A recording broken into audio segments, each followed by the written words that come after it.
Okay, so thank you for staying with us for the second panel, which is related to the regional cooperation in South Caucasus. I would like to thank the speakers of the previous panel, first panel, with their views, insights, and of course the knowledge they have shared with us about the possibilities, challenges, and perspectives of the normalization of the bilateral relationship between Armenia and Azerbaijan. We will try to go beyond the purely bilateral relationship and listen to the views from Armenian, Azeri, and Turkish very noble and respected experts. What are the perspectives, chances, challenges for the further deepening of the regional cooperation in South Caucasus? Of course, we will consider this in light of the ongoing Russia's invasion in Ukraine, as it was very rightly mentioned at the previous panel, the first panel, that we all are looking closely and following closely the developments. It's 300 days today, exactly. The full-scale invasion in Ukraine of Russia in Ukraine has started.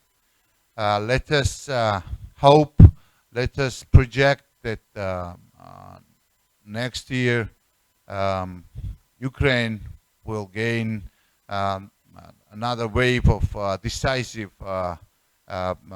successful offensive operations and the victories in the war against the aggressor. And of course, with the challenges we are all looking at, there are always the opportunities coming along. So I have the honor and the pleasure to introduce to you, they do not need any big introduction, but still, Dr. Stepan Grigoryan is very well known in Georgia, and not only in Georgia. He is the chairman of the board of the Analytical Centre on the Globalization and the Regional Cooperation, with the background of serving as a diplomat, being the member of the parliament. It's a great pleasure and honor to have you today with us, Dr. Grigoryan. Rusif Huseynov is the head of the director of the Topchubashov Center in Baku, Baku-based center. He is mostly interested and involved in the issues related to the regional cooperation, as well as South Caucasus, as well as in the Middle East, and is known for his articles in Jamestown Foundation and National Interest and other publications. And I welcome Professor Dr. Giray Sadik from Turkey. It's a pleasure and honor that this first time Professor Sadik visits Georgia, and the first time he started his visit in the Rondeli Foundation.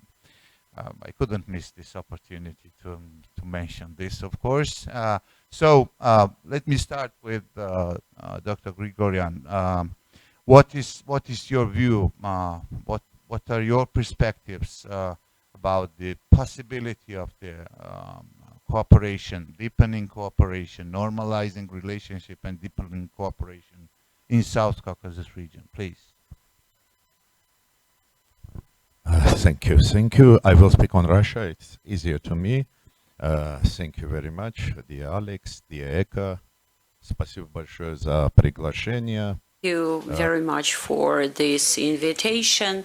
It's a great honor for me to be here at Rondeli's Foundation, which is really a think tank and center where we can hear a lot of new ideas, new thoughts, and it's really great that this center plays such a role, not only in Georgia, but also in the Caucasus in general. So I'm privileged to be here. I just want to express my position on Ukraine. I think what is happening is aggression against Ukraine. Unfortunately, we can see large-scale, massive military crime, destruction of infrastructure. A huge number of people are staying without electricity, without heating, and that's really sad. And I think that we need to make steps against these actions on behalf of Russia. And I will address your questions in a while, but first I want to respond to our Azerbaijani colleague mentioned during the first session. Of course, in Armenia as well, you can read some hate speech in the Armenian media about Turks or Azerbaijanis, but public broadcasters that are influenced by the government never use hate speech towards Azerbaijanis or Turks. I can say the same about printed press, and we all know which newspapers are associated with the prime minister, with the government.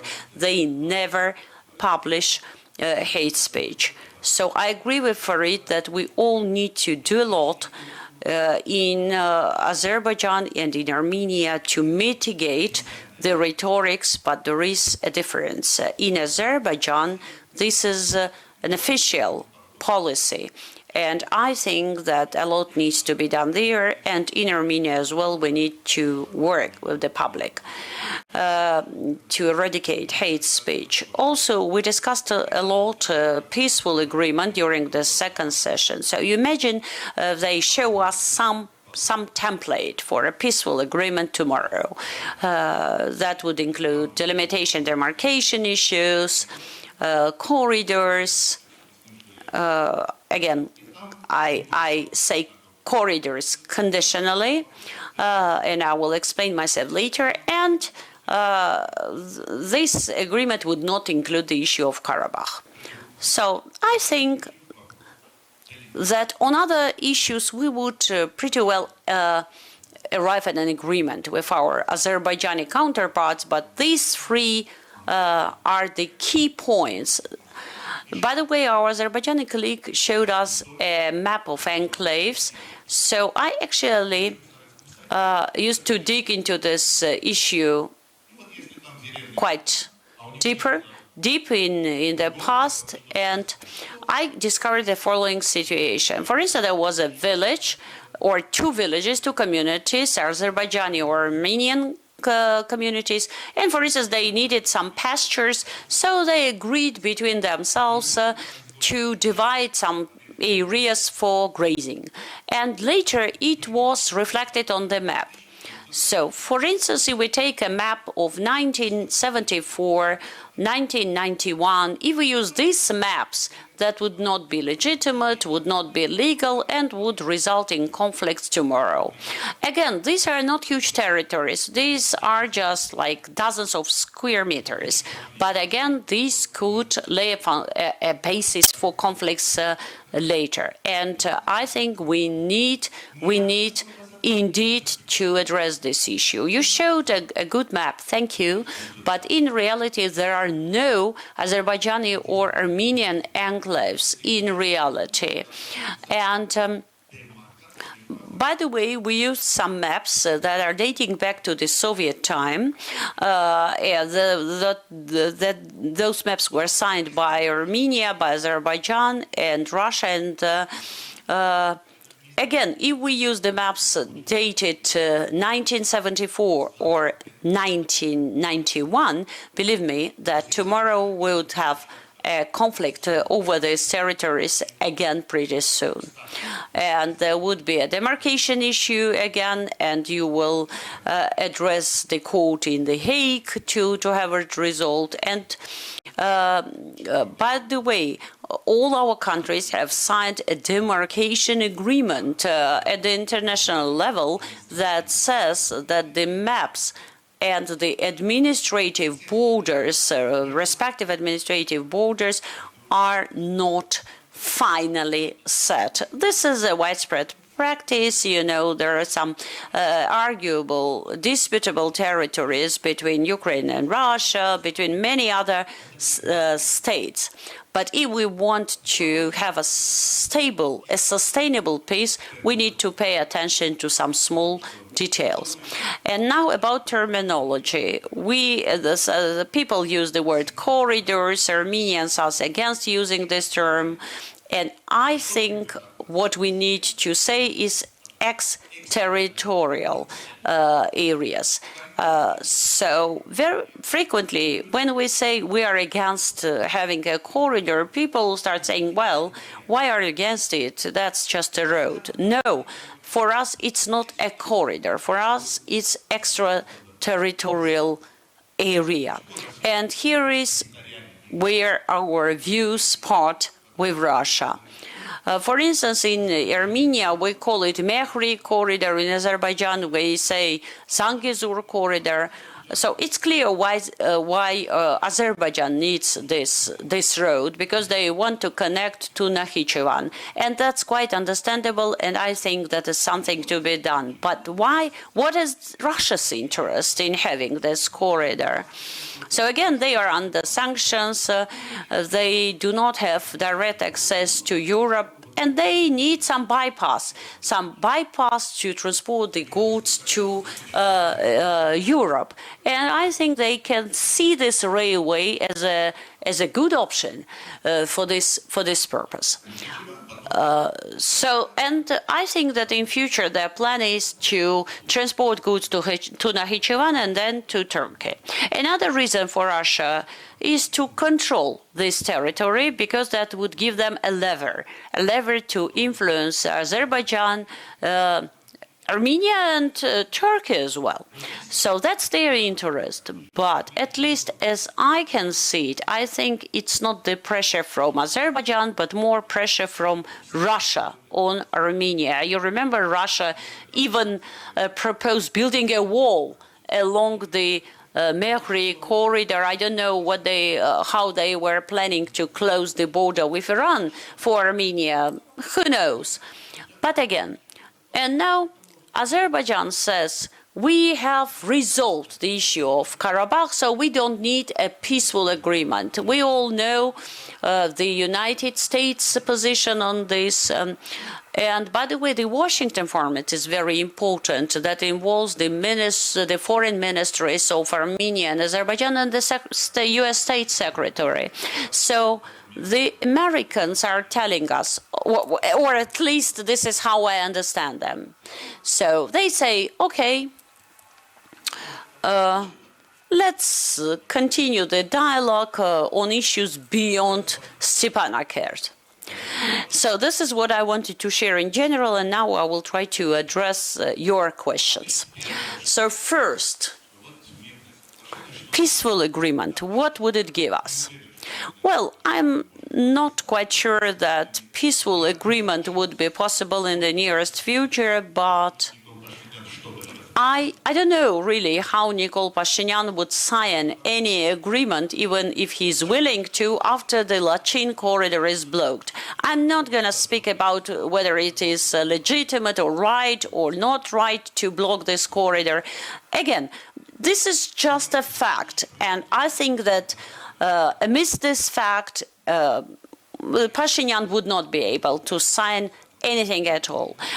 From my personal relations with Pashinyan, I can say that he's ready he is ready to make compromises, of course, except for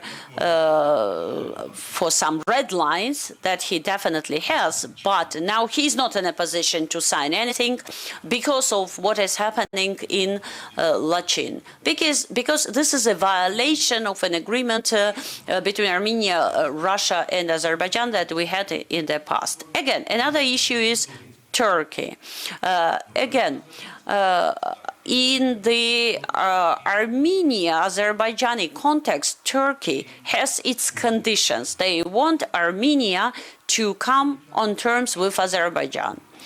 And of course, with Turkey being an ally of Azerbaijan, Azerbaijan is increasing their conditions. Again, Russia has proved to be an unreliable partner because for 30 years Armenia voted together with Russia on different international issues. But today they are telling us, sorry guys, but our interests no longer coincide on issues of security. And again, this idea of tripartite negotiations, that Georgia has proposed to offer a platform.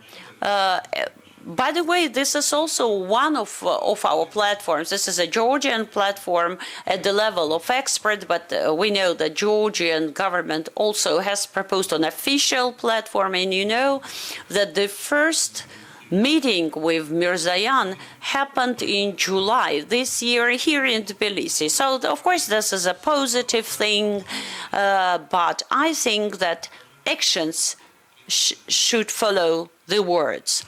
After Azerbaijani's agreements or some talks with Azerbaijan, again, you remember what happened in September. Azerbaijani troops again entered the territory of Armenia, so we can see some discrepancy between words and actions.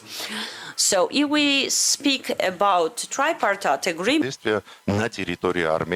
I don't think that Azerbaijani's military action on the territory of Armenia would really foster or prompt any agreements whatsoever. Again, I am a physicist, a quite famous one in the past, a nuclear physicist. So in physics, we have Newton's law, for instance, or Newton laws, 4 of them. One of them says, if you hit on a body with an object of a certain mass and certain force, then the object starts to move. Again, proportionately to the applied force. So I can apply the same law to politics. Then there is mediation by the EU, for instance, by Charles Michel or Charles Michel and Macron. Or, for instance, mediation is provided by the United States. Then the war stops for a while, for a month or two. And Aliyev and Pashinyan act very adequately, I would say. But once Russia is the mediator, the peace ceases and everything results in some clashes.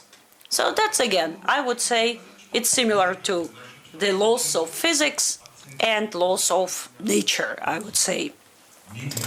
So I think that we should really emphasize the mediator's role of Europe and the United States. Господин Grigoryan, правильно. А вот на земле только русские. Sometimes in Armenia, they say, well, what you are saying is correct, but here, look, we have only Russians. Here on land, on the ground, Russians as peacekeepers. And recently, we can see some foreign peacekeepers from the West, so this monopoly of Russia for peacekeeping has been violated, has been skewed. So we can see also some practice, not only theory. Первой сессии армянским коллегой, азербайджанским. And I agree with my colleagues from Azerbaijan and Armenia who spoke on the during the first session, and I can say that today's situation in Ukraine has distorted the situation overall because Russia has sent all its troops and army to Ukraine and has lessened the influence on our region. So I think that opens a window of opportunity for us, and maybe we can agree on something. I can hear pessimistic opinions about the potential peaceful agreement. I'm not so pessimistic, but I think we should be rational, we should be careful. We used to make mistakes in the past, before 2020, and now Azerbaijan is repeating our mistakes after 2020. So I think we should learn from our mistakes. And now one thing about Ukraine. Of course, Russia today is weaker. They can do less in the region, but I think they could prevent the blocking of the Lachin corridor. They did not. That means it's in their interest. They want the clashes between Armenia and Azerbaijan to continue. And one more thing that I want to mention. Many fail to understand why Russia is so much against Armenia now. But it's clear to me. Putin's Russia hates revolutions and revolutionary movements. They don't like people who come to power through revolution, who want to do reforms, who are implementing reforms. О ДКБ очень часто говорить о демократии, да, о ДКБ. So the more so as Pashinyan frequently speaks about democracy at the CSTO sessions. Выбирает и так далее, да? Что я хочу сказать? And Russia does not like it. Это надо ценить, да. А это Путин. And Putin apparently does not like it. So, and they even are ready to lose their only partner in the South Caucasus because Putin does not like Nikol Pashinyan. And that's why this is a way for him to fight Pashinyan by means of Azerbaijan, I would say. So I think that a peaceful agreement would be possible, but we should give up some maximalist prospects and plans. And I think that such a peaceful agreement would give us a chance not to be manipulated any longer. Of course, it's important to build on the statements, build on the initiatives. I would like to ask Mr. Huseynov to elaborate more on the President Aliyev's initiative regarding the trilateral platform. It's really an advantage for Georgia to provide the platform for the bilateral dialogue between Azerbaijan and Armenia. But how do you see the perspectives of realization of the initiative made by President Aliyev? And second, I got your point and message about the international involvement, and Dr. Grigoryan, about the more EU and European and US involvement in the process. Do you see also the increasing of the international involvement is a good possibility to deepen the South Caucasian cooperation and to put it versus, as it was rightly mentioned, the spoilers in the region. Ambassador Shafir very rightly evaluated the spoilers, the particular country. This is the most diplomatic evaluation. I would go further, but I don't want to do it now. Please, Mr. Huseynov. Thank you very much, Mr. Petriashvili. In my conversations with Georgian colleagues for the past few months, I emphasized several times that Georgia should play a more proactive role in this region, in the regional developments, in the goings on between Armenia and Azerbaijan. And therefore, I'm grateful for Mr. Petriashvili and Team Rondeli for initiating such a platform for regional experts. I will go off topic very, very briefly regarding the much speculated peace deal between Armenia and Azerbaijan. I am more optimistic about this. I was expecting some document would arrive until the end of this year, but it seems we have to wait a little bit more. But again, I hope that this document will fly like in a few months or so. And the flare-ups, the escalations, some people say amid such, crisis or escalations, a peace deal looks impossible, but I think the opposite way. I think they will come despite and maybe thanks to the flare-ups. A couple of points regarding the possible economic collaboration at regional level. The current situation in the region reminds me very much of the 90s. I don't want to say history repeats itself, but I could draw some parallels because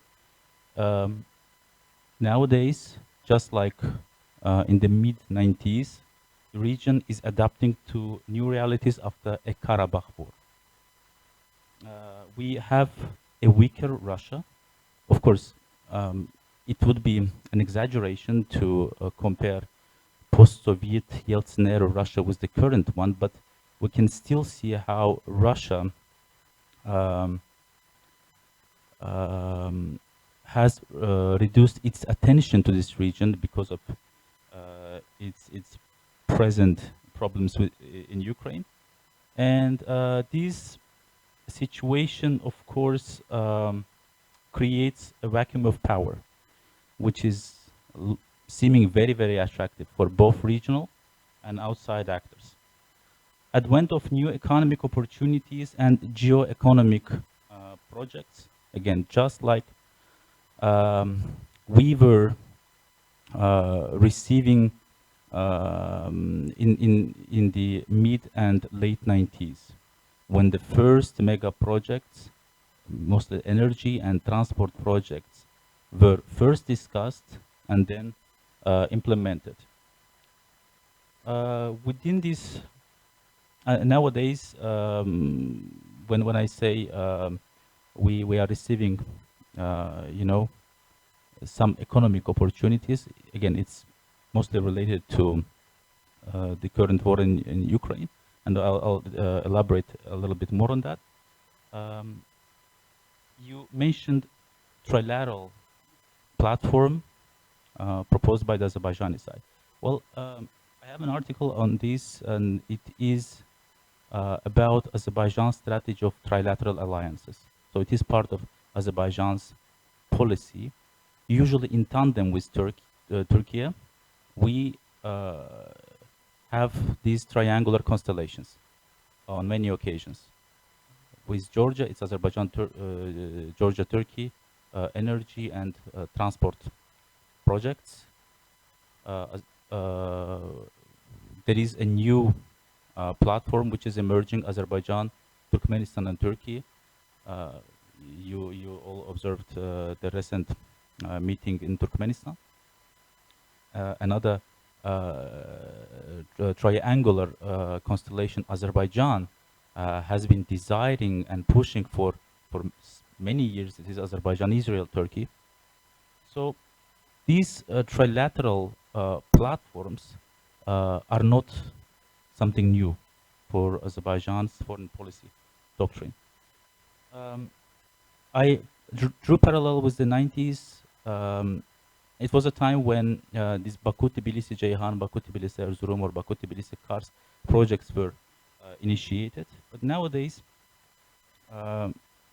we as a region have received a historic opportunity to elevate into a new level the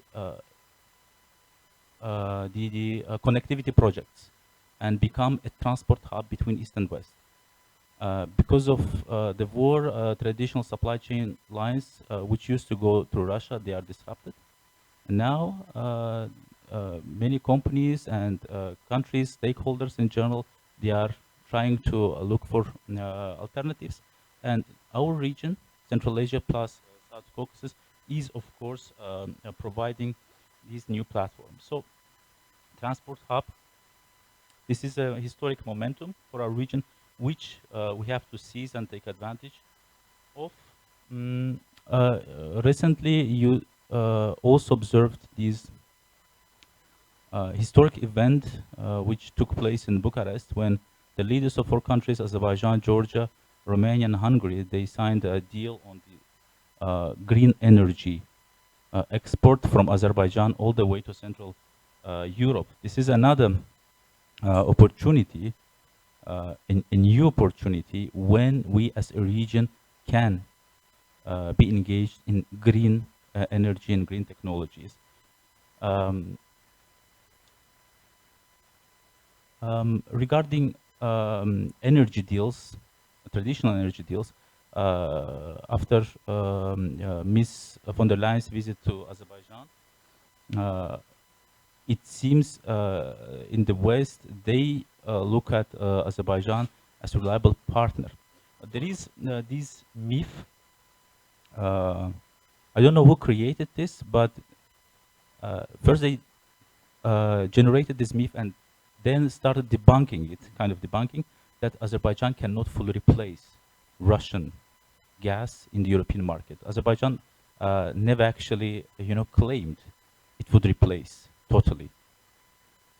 So, but here's the deal: Azerbaijan can replace the Russian gas and reduce dependence on Russian gas in several specific regions or countries in Europe, including EU member states. Of course, with Turkmenistan, it will be a game changer. Now, there is work on this, but I don't know to what extent it can happen because infrastructure-wise, it looks very, very complicated, and I can't imagine who is going to invest billions of dollars into this affair, but at least there is some movement in this direction. Coming back, in the current context, we already have an established infrastructure. Azerbaijan, Georgia, Turkey, again, energy, transport, and we are now switching to green energy.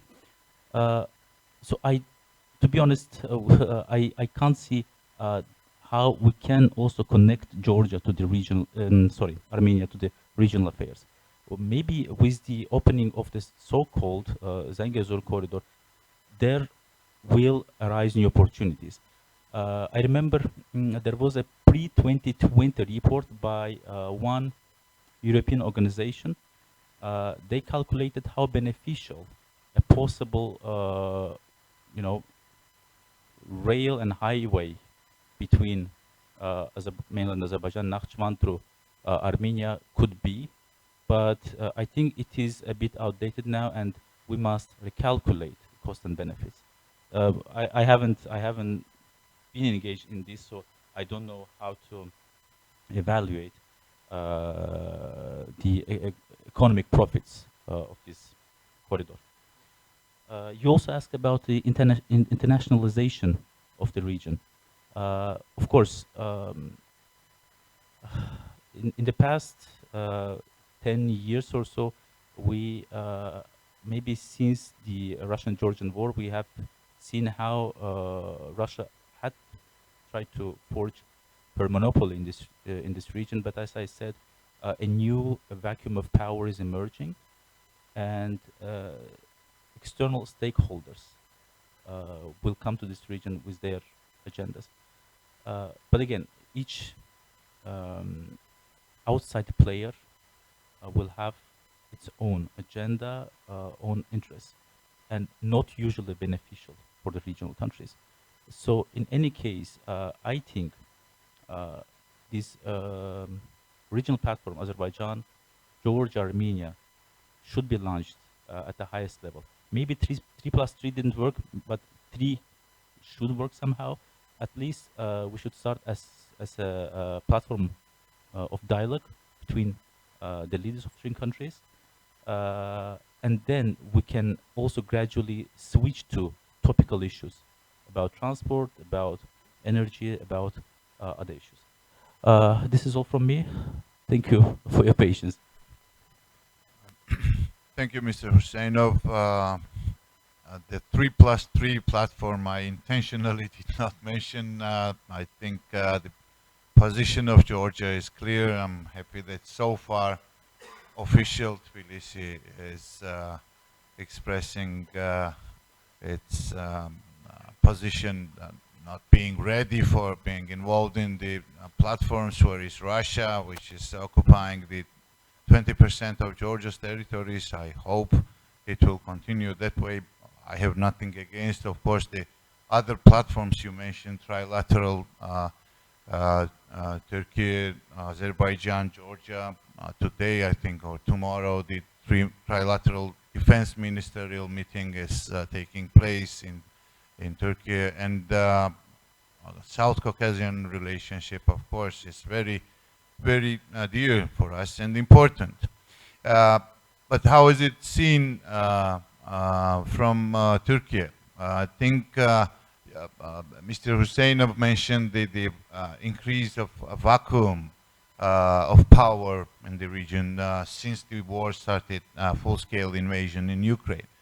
In my view, and correct me if I'm wrong, this vacuum is mostly filled by Turkey after the war and in Nagorno-Karabakh. Yeah.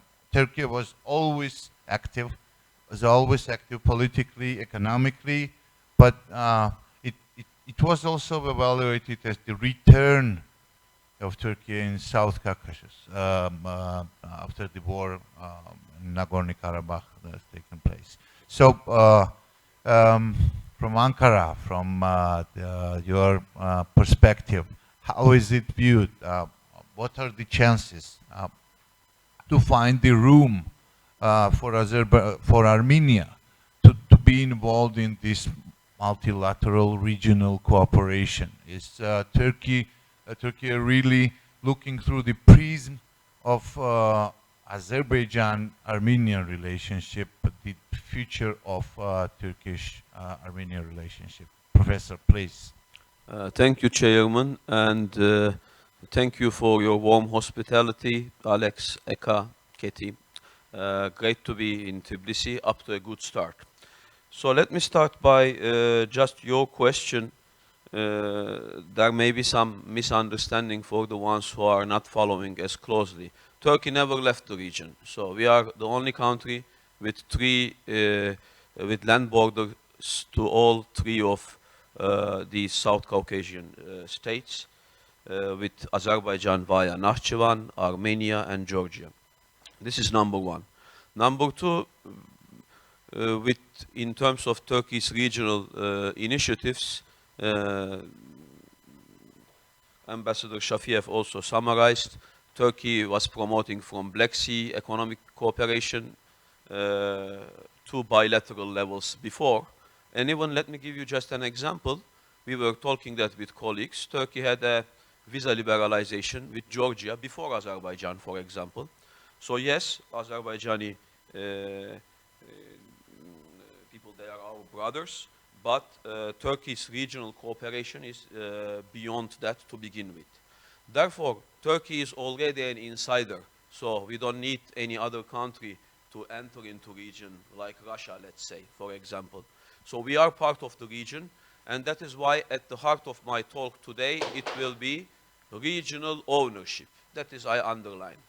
Regional ownership to issues, problems, and even to dialogue mechanisms as such. That is why I thank Rondeli Foundation.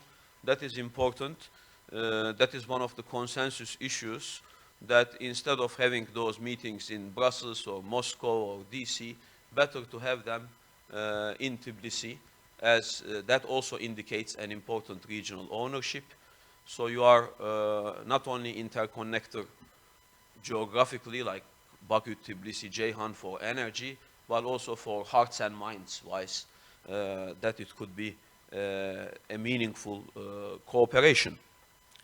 And speaking of that, Turkey also offers good offices for Russia and Ukraine, for example, to the extent sites use that. And similarly, Turkish role can be regarded as constructive for that region. Therefore, offers another opportunity. Outside actors, we are in the same page with Rusif, come with their own agendas and are likely not always have the priority of the region's best interests, but their own priorities, including sometimes prolonging the conflict. And I agree with Stepan in terms of lessons learned. Let me tell you one important lesson, which is the failure tragedy of the Minsk group, failing for more than 3 decades, preventing the situation in sovereign Azerbaijani territory, one of its participating states. So perhaps that could be a lesson learned, and that, of course, I speak in personal capacity, but President Aliyev's stance on avoiding France of being any kind of honest broker and so on resonates meaningfully in Ankara. Speaking about that, Turkey's position with regard to normalization of issues between Armenia and Azerbaijan, it is not a capricious precondition or something. It's not like Greece asking Macedonia to change their name. It is something very realistic requirement, down to earth. Imagine you want to have secure connection with Azerbaijan, interconnectivity from energy to trade and transportation. If that route is not secure, then all that is in jeopardy, not only for Turkey, but also for the region as a whole. That is also important. And Azerbaijan asking for the security of connecting two of its sovereign territories, whatever the name you call, it's a legitimate security concern and a legitimate claim, therefore. For that reason, we need to pay attention accordingly, because those gaps from inside, and by inside I include Turkey also in the region, are likely to be exploited by outside actors. And here we need to be consistent and principled, because otherwise that leads to the opposite of confidence building, and those cracks are likely to be exploited. Like we are against of Russian occupation of Ukraine, bases or peacekeepers in quote in Georgia. Equally, we must be against of having that in sovereign Azerbaijani territory. Karabakh is a region of Afghanistan, is of a region of Azerbaijan, and therefore any peacekeepers should be only and only with the Azerbaijani approval, which there are temporary by agreements, but that is important to keep that any armed force within the consent of the sovereign state. That's also related with international law. So Turkey's support to Azerbaijan in that regard is in line with international law, and any other forces that exist on the land of a state without invitation should be treated as terrorists. I mean, that is not much questions here to keep in mind. This why I'm saying that openly is also for international actors to perhaps reconsider their existence in the South Caucasus. That way only they can contribute to move things further. What I mean by this, there are challenges and opportunities. One of your questions about Ukraine, also previous panel touched on it. I think challenges are obvious and above all, and they are likely to remain with Ukraine for all of us in the region. And they are likely to remain like a ripple effect, Ukraine, Black Sea, Caucasus, and around wider Europe. But here, this can also be wisely used by all parties as a window of opportunity. Also, previous speakers touched on it. But keep in mind that window of opportunity is not permanent, and actually it is narrowing for the region. And we don't seize that opportunity, then it may be too late. So it could be another lesson learned, Stepan, as well. So I like that lessons learned, not to repeat this. There is American saying, we don't live long enough to make all mistakes by ourselves. So that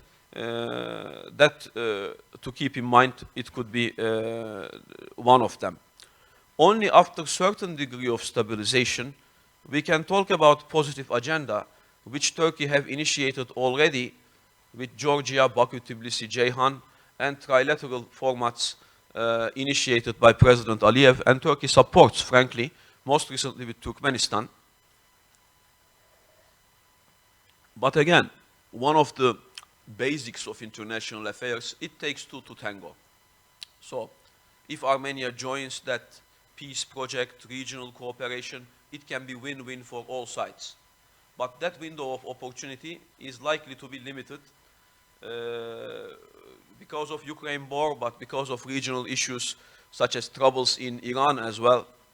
So that is one thing. I mean, European countries are having strong words and sanctions when Iran supplies drones for Russia used in Ukraine. Why are not they so loud when Iran supports drones to Armenia and using it in illegal fashion?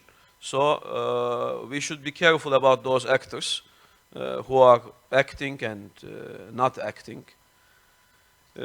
Speaking of outsider actors, Americans say, good borders make good neighbors. So I think for this region, this can also be applied.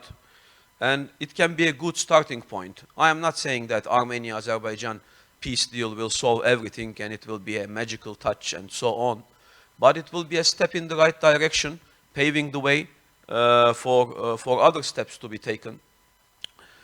As a person doing research on European security, if you ask me what's the key achievement of EU, it's that sphere of peace, that we all see how it benefits the member states. Why not having that in the Caucasus? So that is important. After we have that, then we can talk about the details. Something related also with earlier speakers, we are on the same page. Actions speak louder than words. But same, we should ask them from the Armenian side as well. Like Zengezur, it was part of the treaty after the Karabakh war.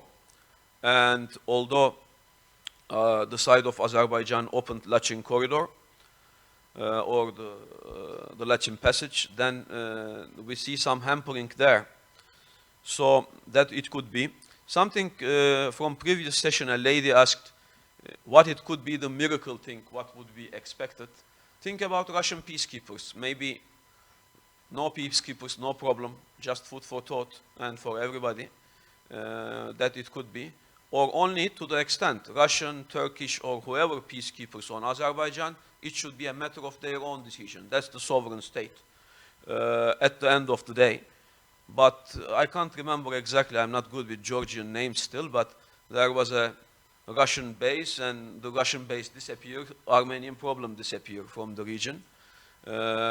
So just food for thought, at the end of the day, we are here to stay as neighbors, and with that neighbors, it is important to be in peace and cooperation. Otherwise, it risks the whole potential of realizing that potential, which offers, partly as a result of war in Ukraine, new opportunities of interconnectivity. So those need to be regarded with those lenses. And Turkey is ready to support that, not only with regard to Azerbaijan, but also with regard to Georgia and so on. Here with regional ownership I started, I will end on this. Americans say, united we stand, divided we fail.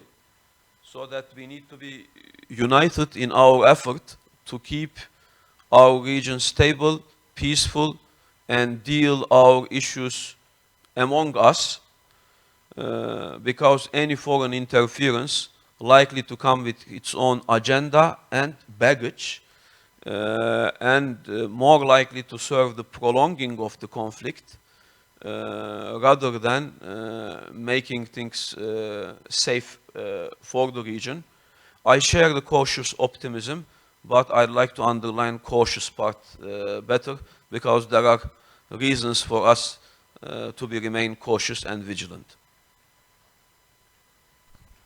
Thank you, Professor Sadik. I think I like all your quotations, all American quotations you brought up here.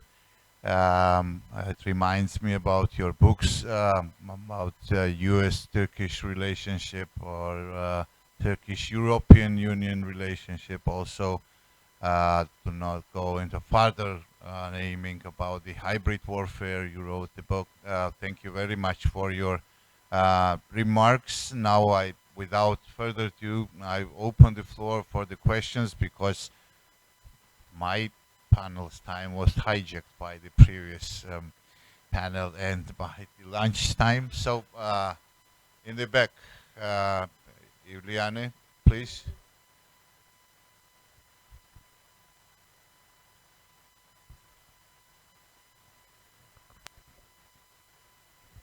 Thank you. My question goes to all three speakers. What can you tell us about joint Russian-Turkish monitoring center deployed in Aghdam region of Azerbaijan? What does it do? Do they fulfill their mission? What are the expectations? And what are your assessments of this center? Thank you.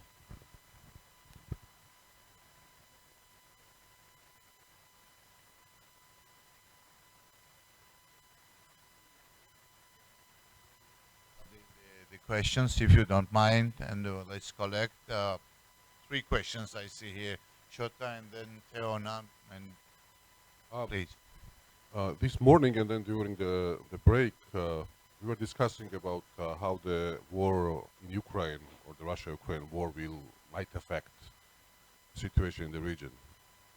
We seem to agree that it's such a big shift, tectonic shift, this war, that it will have some effect, but what exactly it will be is still up for debate. And I would wonder what our panelists would think, how this war, how its potential ends, whatever they may be, can affect their own countries in relation with this conflict. Thank you. Good afternoon, Teona Kubardia, Member of Parliament. I have a question with regard of opportunities in the region. And it goes, again, on the one hand, Russia, and on the other hand, EU. Well, out of three countries, Georgia has declared that we want to become EU member. And we are expecting reforms, recommendations to fulfill in order to become EU candidate country and to build democracy. And when we talk about the connectivity and all the stuff, it matters, especially when we talk about role of EU in the peace process and stability of the region. So my question is, how do you think, if Georgia fails or success in terms of Georgia's EU membership path, what kind of effect it will have for region? And another question is, what if we fail and Russia's influences are growing in the region? What kind of effect it might have also in terms of perspective of future as prosperous and stability in the region? Thank you. Thank you. Thank you, Teona. So let's start with the joint center. Rusif, please.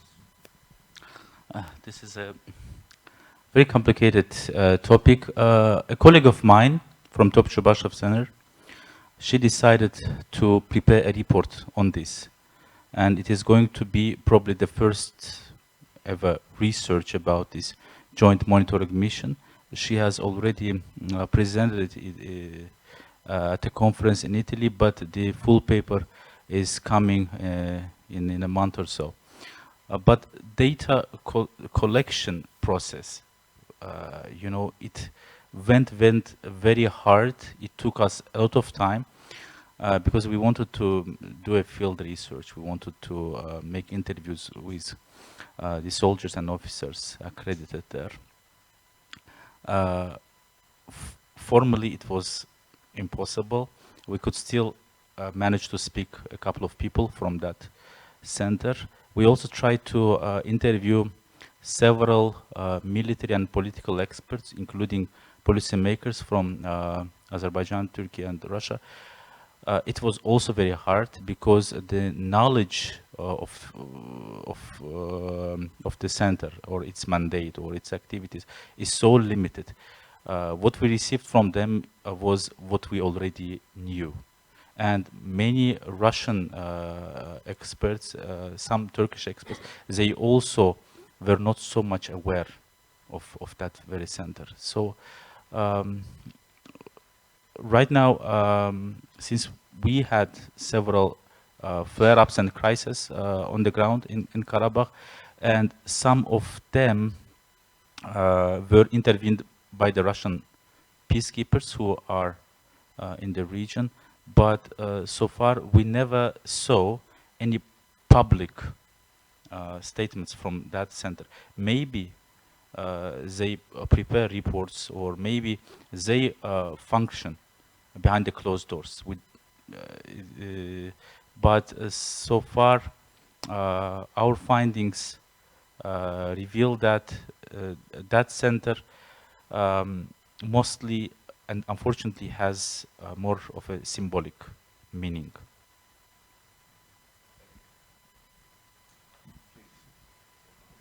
Спасибо.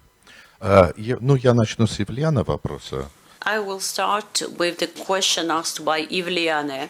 Yes, indeed, we actually don't know much about what this center is doing.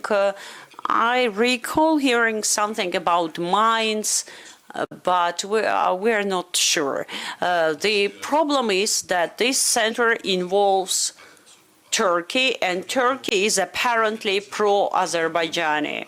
So even if this center works and operates really well, there would be no trust to it because, objectively speaking, Turkey is not a mediator. I agree with my colleagues that Turkey plays a huge role, but I think that Turkey has a very rigid position, apparently pro-Azerbaijani position.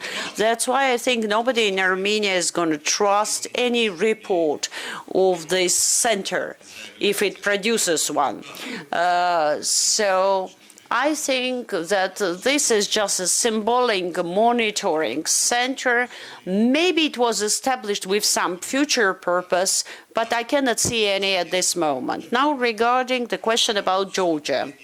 Yes, we think that Georgia's membership in the EU would really benefit Armenia a lot, because then we would have a border on land with the European Union, and then it would be worth signing an agreement on free trade zones, because you remember Armenia refused to sign an association agreement years ago. We now have a very good agreement with the EU, but without a free trade zone. So this is not an association agreement. So the government refused that idea back then because Armenia did not have and does not have any border or land with the European Union.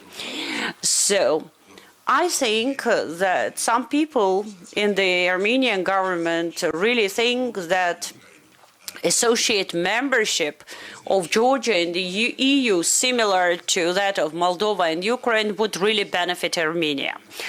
And now I want to respond to my Turkish colleague. You know, we really speak a lot and talk a lot in Armenia about the Turkish policies, about how Turkey helps Russia avoid sanctions, but I would not dare say that and reiterate that because it is not confirmed. Similar to what people say about any cooperation, military cooperation between Armenia and Iran. We do have economic cooperation because we have no other way. Our connections with Turkey and Azerbaijan are now blocked and closed, so we have economic cooperation with Iran, and we do not conceal it, but we do not have any military cooperation with Iran. That's why I would say we should never be guided by rumors. Again, I would never reiterate rumors about Turkey or any other country because these things need to be confirmed. Talk briefly about the issues. Just shortly, it's not a rumor, it's just checking different reactions, so especially of the West. And coming to Agdam, it was part of the agreement at the end of the Karabakh war. And if we're going to talk about the honest broker or mediator and so on, there may be some Armenian concerns about Turkey, but by those standards, Russia is no honest broker either. So let's face it. Armenians acting as Russian proxy in the region, and borders are weighted by that. So what are we talking about to begin with? Number two, also previously with this previous speaker of salami tactic. What salami? Salami belongs to Azerbaijan. It's a sovereign territory of that. So Turkish-Russian agreement, however symbolic in practice, or we don't have information, so I will not comment in detail, but it may be a step in the right direction. Ambassador Shafiev touched upon it has to come from top-down approach. We like it or not, it is part of this top-down approach. In practice, we shall see how it works. But if it's going to work like as a deconfliction mechanism to some extent, prevent any unwanted clashes, and by Turkish side also contributing, Turkey is ready to make all those contributions, whether in the forms of monitoring mission or peacekeepers. Again, all I think it must be within the jurisdiction and approval of Azerbaijan, because if it's a sovereign territory of Azerbaijan, at the end of the day, Turkey supports states' territorial integrity. So, like Turkey is against having Russian peacekeepers in Georgia, Ukraine, same goes with Azerbaijan. And the difference is they are temporarily stationed based on that agreement. So we should wait and see when their term ends what will happen, because developments on the ground prevent us to be optimistic about Russians and Armenians following the agreements, to put it bluntly. That is why it's important. About Georgia, thank you, Madam Parliamentarian. Turkey supports Georgian integration with the Western parts, including NATO and with Russia, and with EU, including NATO and EU. So, yes, but with the EU, that is why the next thing, Turkey also does have its own experience, which is a lifelong learning for us. So, with Georgia, we support it, but no high hopes for that. Again, the previous experiences prevent us to be optimistic, not only for Turkey, but look at the Balkans, for example. Look at Bosnia or other places. And I believe you raised a more important question, not only for Georgia, but for Caucasus. Perhaps it's time to think about that regional cooperation achieving at certain level, that why not Georgia and Azerbaijan and Turkey joining together to EU or having that kind of thinking together, because EU is coming to our doors when they need energy. Recent economists think there was a paper, All Frozen Europe. This time Turkey was also fully included. They say yes, freezing together, some comments. So the EU should remember the importance of Turkey not only in times of need, but also for regional cooperation and when planning those issues. Speaking of that, recently Defense Minister of Finland, Kaikkonen, visited Ankara, and he said, we need a paradigm shift in our dealing with Turkey. That is important, I believe. I am glad to see that paradigm shift already is taking place in Georgia and Azerbaijan, appreciating the increased importance and looking for ways to cooperate further. Hopefully with the peace between Armenia and Azerbaijan, that could be a more inclusive effort which Turkey supports. At the end of the day, we are on the same boat. So when something happens, we cannot say it's totally their problem or the region's problem. It's at the same time Turkey's problem. That's why Turkey supports Georgia in that regard. I think the shortest question has been left unanswered. Please, Ambassador, after the shortest question about how you see the projected the end of the war in Ukraine is going to affect the situations in your countries. Thank you for the reminder. As I started, I just left my microphone and remember Shota. I look and then, yes. So thank you for reminding, Chairman. Well, I think there are few signs to be optimistic to begin with. So we need to be expecting the best, but be prepared for the worst. And it is likely to take a long while. That's why the key words in countering hybrid threats is resilience. So enhancing our resilience at societal level, at civil-military cooperation, but also more important today, at regional cooperation level. We cannot be talking in a sustainable fashion, even in a meaningful fashion, about resilience when there is some sort of infighting in the region. This is number one. Number two, within Russian hybrid strategy, we need to think all those illegal frozen conflicts and armed men or Russian proxies from Lachin to Crimea. Therefore, Russians may resort to extra troubles in the region in a sense of disguising their attacks. So that interrelationship, we should view it more like a table tennis coming back and forth, a series of repetitive games rather than one-shot thing.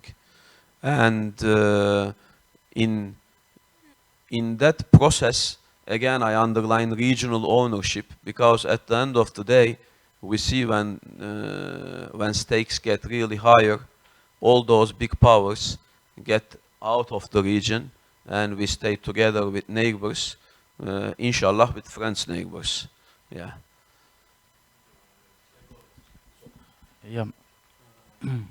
So the question was how the end of the war in Ukraine would influence us regionally or our countries individually. Well, it depends on how Russia emerges at the end of the war.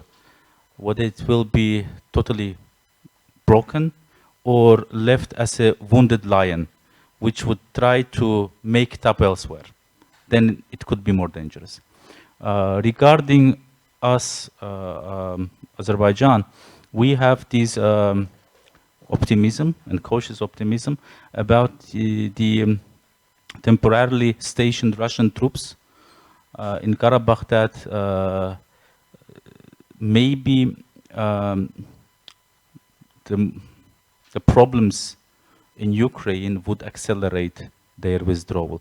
In any case, like generally speaking, the time framework for the Russian peacekeepers in Karabakh is one of Azerbaijan's biggest diplomatic achievements, because we have Russian military presence also in Moldova or Georgia, but there is no time framework, so they can stay as long as they want to. But in our case, and it can actually be prolonged, it is a matter of another discussion. But that we have this time framework will always be hanging over their head as a Damocles sword. So when recently I used this famous Turkish saying when referring to possible Russian withdrawal, belki yarın, belki yarından da yakın. Maybe tomorrow or even earlier. Inshallah. I think it's a small clarification, and with regard to Georgia,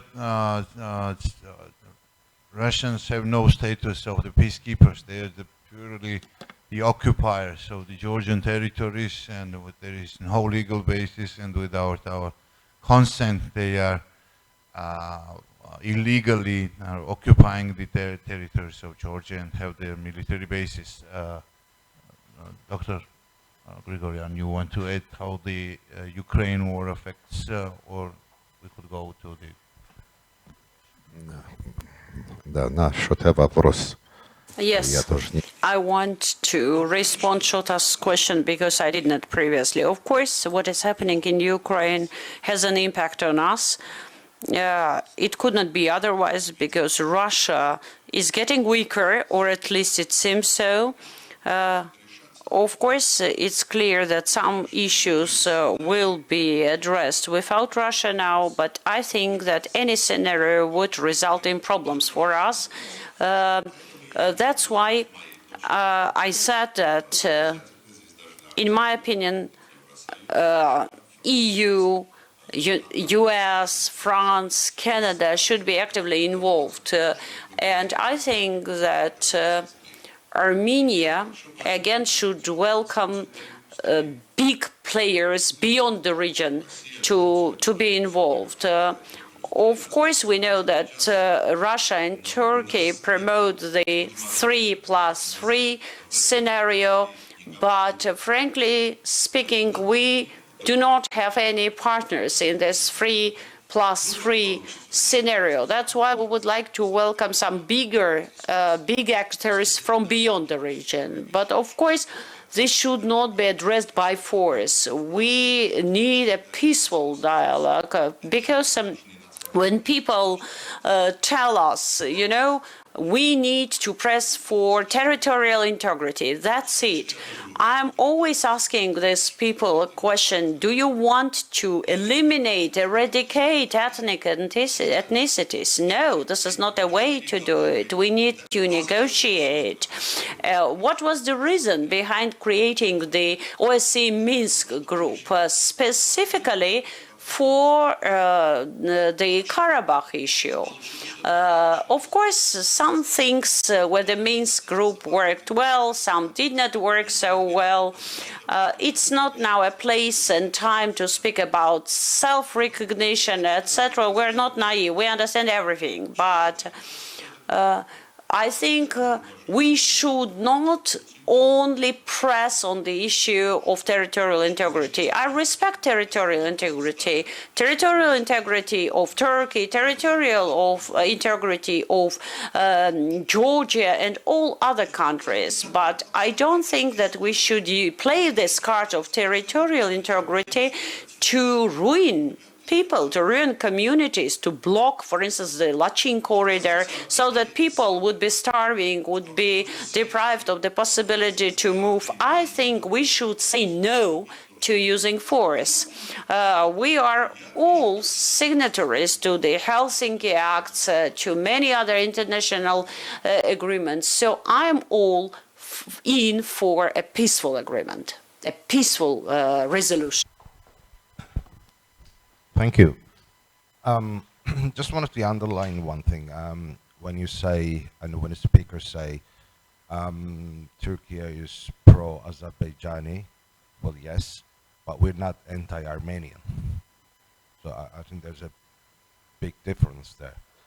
So you have to take that opportunity. As I said, we are sincere about this normalization.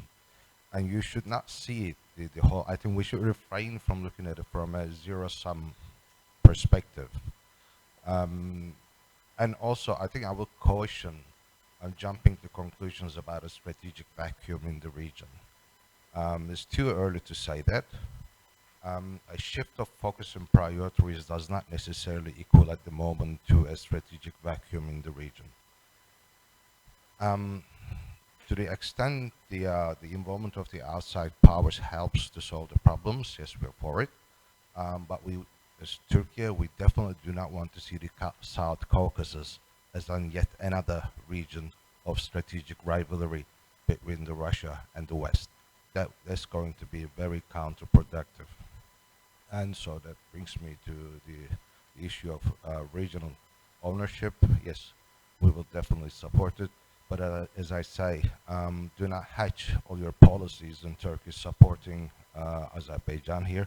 As I said, in general, we support region-wide stability and security, and we want Armenia to be a part of it. And economically, in fact, and Stepan said that the Turkey, there's no excess of Armenia to outside. Well, that's not entirely true. I mean, if you look at the Armenian statistics, our trade is nearly $300 million per year with Armenia. And most of it through Georgia, which actually reduces your deficit to us because you're re-exporting Turkish material to Armenia. So there is already a basis for regional integration, and I think we have an opportunity, as you said, for connecting again.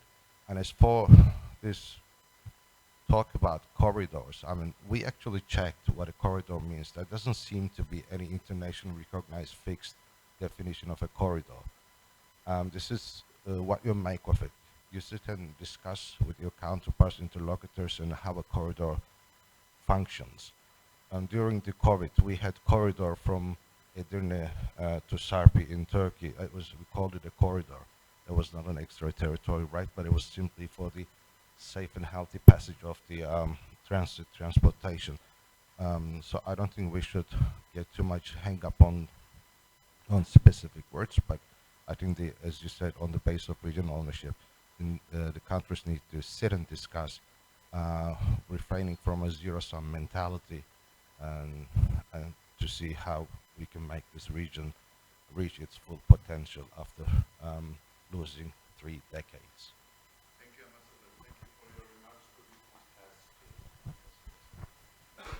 Спасибо. Я, в принципе, с Александром отрубил в первой части и не собирался говорить. I was so active during the first session, I was not intending to have a word in the second session, but Stepan has several times referred to my words and commented on that. But in the last comment, you mentioned that the self-determination issue is a primitive issue for discussing it here. So I want to respond to that. You know, of course, the pictures that we are drawing here are different. Alexander has drawn a different picture. You have drawn a different one. It's clear that we have different positions on some issues. That's why I wanted to respond. Self-determination, I don't think it's a primitive thing to discuss. At the official level, Armenia filed a complaint against Azerbaijan that refers to remedial secession. This is something that Armenians in Karabakh say, and this is a changed form of self-determination. So it's not as a primitive thing to discuss. This is the one of the objectives of Armenia. And also, we really believe in territorial integrity, and if you think that territorial integrity would result in ethnic cleansing of the Armenian communities, I think that goes more to Armenia, because Armenia has cleansed the territories of Karabakh from Azerbaijanis. So it goes more to Armenia than to Azerbaijan. So Again, you referred to some future plans to 2026. Again, we have different perspective on that, so I repeat that we need to conduct a dialogue on this issue. Вы знаете, у армян есть такое выражение. Armenians have a saying that that means, well, I wanted to say something for good, but then it turned out to be bad, to sound bad. So when I said that it would be primitive to get back to the issue of self-determination, what I meant was that the Azerbaijani side is always careful with this issue. So I'm really sorry if I sounded differently, so I by no means want to be misunderstood. I did not mean that what you said was primitive. I mean that on your first slide, you showed the retrospective line of events, so to say, Miatsum, then self-determination, then gaining independence by Armenia. So again, you remember that this issue of Karabakh first was raised. We were all part of the Soviet Union. That's why it was not considered as self-determination, but rather as merging or uniting territories. And after that, after the Soviet Union, we indeed started to mention self-determination, because at the international level, people were asking us, do you have a conflict over territory? And we answered no, it's about territorial, about self-determination. But now the reality has changed, so I think we should no longer refer to the self-determination issue only. So I'm sorry if I sounded differently. And of course, we need to discuss things. For instance, I really studied the situation of 1926 and then the situation in 90s. I was really interested to know how all those enclaves actually appeared. You know that we had a sort of a peaceful agreement back during after the first conflict signed by Armenia, Azerbaijan, and there was the issue of delimitation, demarcation, and Armenia agreed to that. And though there are some nuances, and I share the nuances with you. So again, in conclusion, I just want to say that, of course, it's a correct thing to discuss things. You mentioned refugees from Armenia, the Azerbaijani refugees from Armenia. I want to share official statistics. 480,000 Armenians lived in Azerbaijan during the Soviet period, and they had to flee. Part fled to Russia, part fled to Armenia or elsewhere. So it's really a pity that there have been so many refugees from both sides.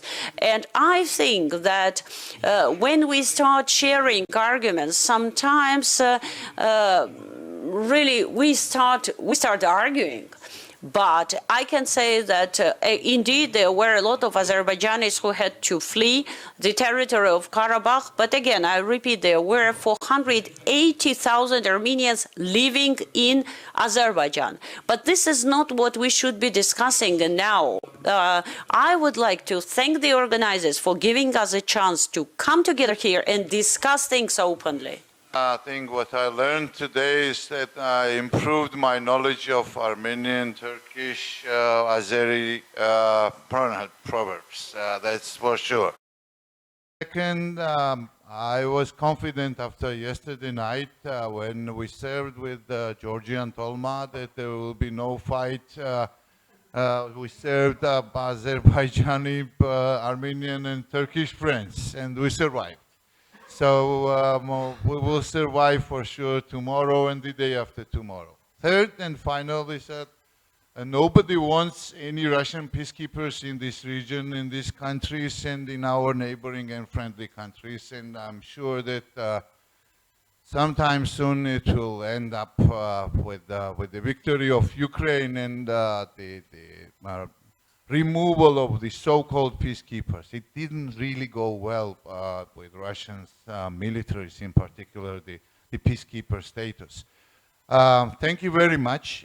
We all know that there are problems. This is good that we can talk, we can discuss, we can debate, and I'm sure the Rondeli Foundation is the best place to discuss these kind of issues peacefully. So thank you very much. Join me in thanking the speakers. Thank you all, and wish you all the best.